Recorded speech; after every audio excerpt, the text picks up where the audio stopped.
శ్రీ మహాగణాధిపతయే నమః. శ్రీ మహాసరస్వత్యై నమః. శ్రీ గురుభ్యో నమః. శ్రీ లలితా మహా త్రిపుర సుందరి పరాభట్టారికాయై నమః. మనం 2026 జూన్ నెలలో ఉన్నటువంటి ద్వాదశ రాశుల యొక్క ఫలితాంశాలలో భాగంగా మిథున రాశి వారికి ఏ విధంగా ఉందో చెప్పుకుందాం.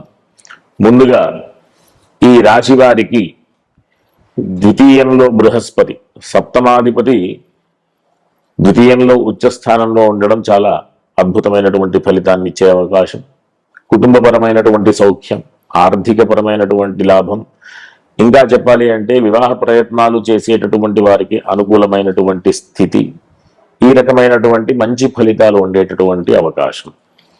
ఉద్యోగ సంబంధమైనటువంటి విషయాలలో కూడా అభివృద్ధి ఉంటుంది.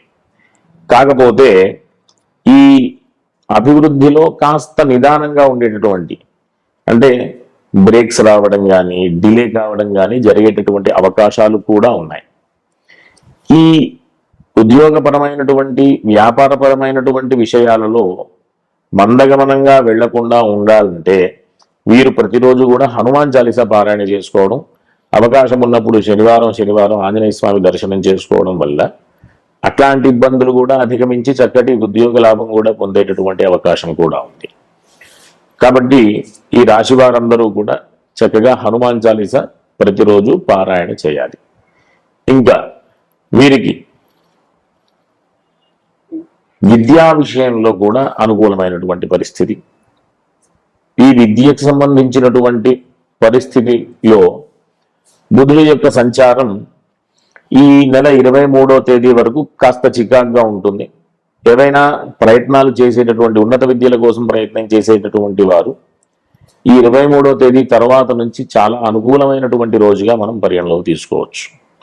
కాబట్టి ఈ భూగృహ సంబంధమైనటువంటి వ్యాపారస్తులకు కూడా, అంటే భూమి మీద పెట్టుబడి పెట్టేటటువంటి వ్యాపారస్తులు కానీ, తర్వాత విద్యా సంబంధమైనటువంటి విషయాల్లో ప్రధానమైన నిర్ణయాలు తీసుకునేటటువంటి వారు కానీ, అంతేకాకుండా ఈ ఉద్యోగ సంబంధమైనటువంటి విషయాలు నిర్ణయాలు తీసుకునేటటువంటి వారు కానీ కాస్త జాగ్రత్తలు అవసరం. ప్రధానంగా ఈ 23వ తేదీ వరకు అననుకూలమైన స్థితి ఉంది కాబట్టి అంతకు ముందు కనుక ప్రధానమైన నిర్ణయాలు తీసుకోవాలనుకుంటే కాస్త విష్ణు సహస్రనామ స్తోత్ర పారాయణం చేయడం వల్ల ఆ ఇబ్బందుల నుంచి అధిగమించేటటువంటి అవకాశాలు ఉన్నాయి. కాకపోతే ఉద్యోగపరమైనటువంటి విషయాల్లో ఈ మందగమనం పోయి, కాకపోతే ఇంకొక ప్రధానమైన విషయం ఏంటి అంటే ఈ ఉద్యోగం చేసేటటువంటి వారు కానీ, వ్యాపారం చేసేటటువంటి వారు కానీ, వారి పై వారితో కానీ వారి కింది వారితో కానీ కాస్త జాగ్రత్తగా ఉంటూ అనవసరమైనటువంటి వాగ్వాదాలకి వివాదాలకి వెళితే గనక ఆ ఉద్యోగంలో ఇబ్బందులు వచ్చేటటువంటి అవకాశం కూడా ఉంది. కాబట్టి ఉన్నటువంటి మంచి అవకాశాన్ని సద్వినియోగం చేసుకోవాలంటే కాస్త జాగ్రత్తగా ఉంటే కనుక ఈ ఉద్యోగ సంబంధమైనటువంటి లాభాన్ని పొందేటటువంటి అవకాశం, ఉద్యోగం యొక్క అభివృద్ధి పొందేటటువంటి అవకాశం, ఉన్నతమైనటువంటి ఉద్యోగాలు పొందేటటువంటి అవకాశం కూడా ఉందన్నమాట. కాబట్టి ఈ రాశి వారందరూ కూడా, మిథున రాశి వారందరూ కూడా ప్రతిరోజు కూడా హనుమాన్ చాలీసా పారాయణ చేసుకోవడం ద్వారా మంచి ఫలితాలు పొందేటటువంటి అవకాశం.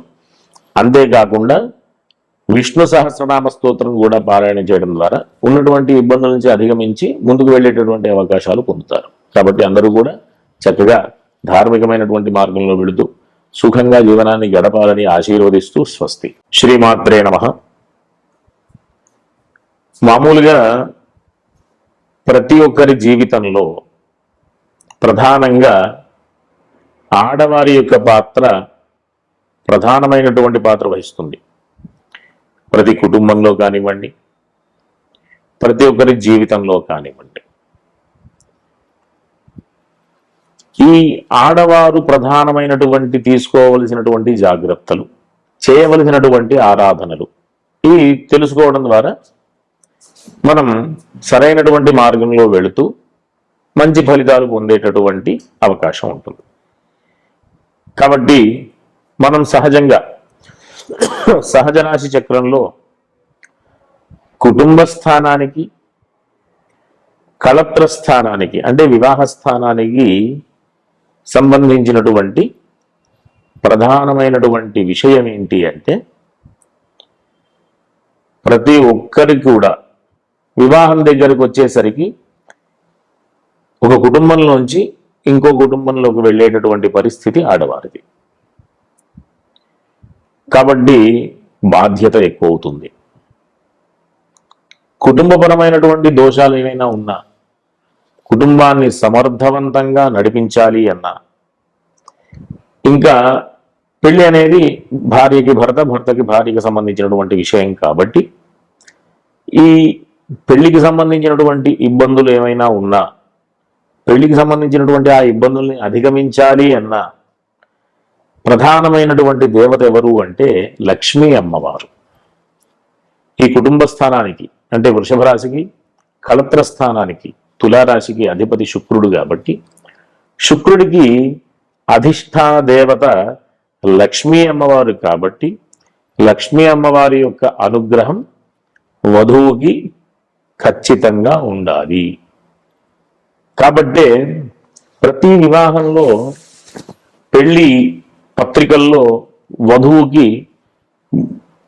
పేరు చెప్పే ముందు చిరంజీవి లక్ష్మీ సౌభాగ్యవతి అంటుంటారు. అందుకోసమే లక్ష్మీ అమ్మవారి యొక్క అనుగ్రహం ఉంటూ కుటుంబపరమైనటువంటి దోషాలన్నీ కూడా పోవడానికి, కళత్రపరమైనటువంటి వివాహపరమైనటువంటి దోషాలన్నీ కూడా పోవడానికి ఆ లక్ష్మీ అమ్మవారి యొక్క ఆశీర్వచనం ఉండడానికి మనం ఆ రకంగా మన పెద్దవాళ్ళు ఈ వధువుకి పేరుకు ముందు చిరంజీవి లక్ష్మీ సౌభాగ్యవతి అని పేరు చెప్తూ సంబోధిస్తారు.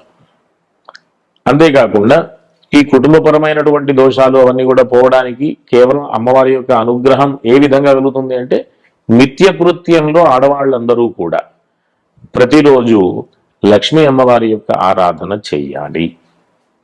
లక్ష్మీ అమ్మవారి యొక్క ఆరాధన చేస్తూ ఒకవేళ పూజా కార్యక్రమాలు చేసుకోలేనటువంటి పరిస్థితులు ఉంటే లక్ష్మీ అష్టోత్తర స్తోత్రం అయినా ప్రతిరోజు ప్రతినిత్యం కూడా పారాయణ చేయడం ద్వారా అనేక రకాలైనటువంటి దోషాలన్నీ కూడా పోతాయి.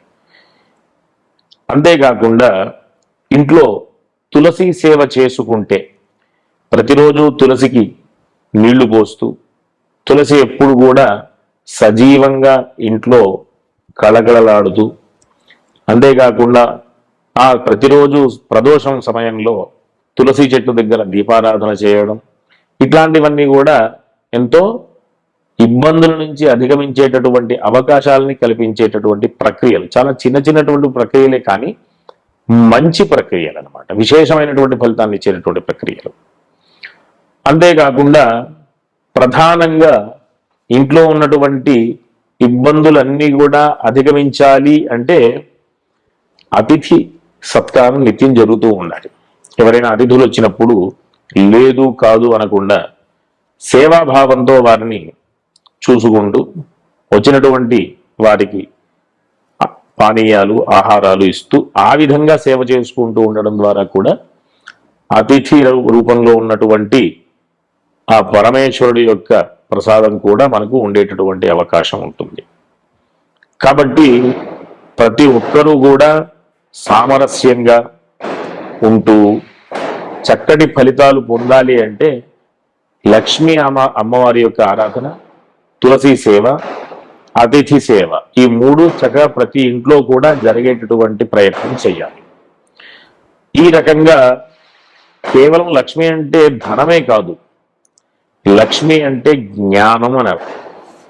కాబట్టి ఆ లక్ష్మీ అమ్మవారి యొక్క ఆశీర్వచనం వల్ల ప్రతి ఒక్కరూ కూడా విశేషమైనటువంటి ఫలితాలు పొందుతూ అన్ని రకాలైనటువంటి ఇబ్బందుల నుంచి అధిగమిస్తూ ఈ కుటుంబ స్థానం, కళత్ర స్థానం చెప్పాను కదా, అవి రెండు మారక స్థానాలు కూడా. అంటే అపమృత్యు దోషాలన్నీ కూడా పోతూ చక్కగా ఆయుర్దాయం పెంచుకుంటూ ప్రతినిత్యం కూడా సేవాభావంతో అతిథి సేవ చేసుకుంటూ, తులసి సేవ చేసుకుంటూ, లక్ష్మీ అమ్మవారి యొక్క ఆరాధన చేస్తూ ప్రతినిత్యం కూడా దేవతా ఆరాధన మార్గంలో ఉంటూ అందరూ కూడా సత్ఫలితాలు పొందాలని ఆశిస్తూ స్వస్తి.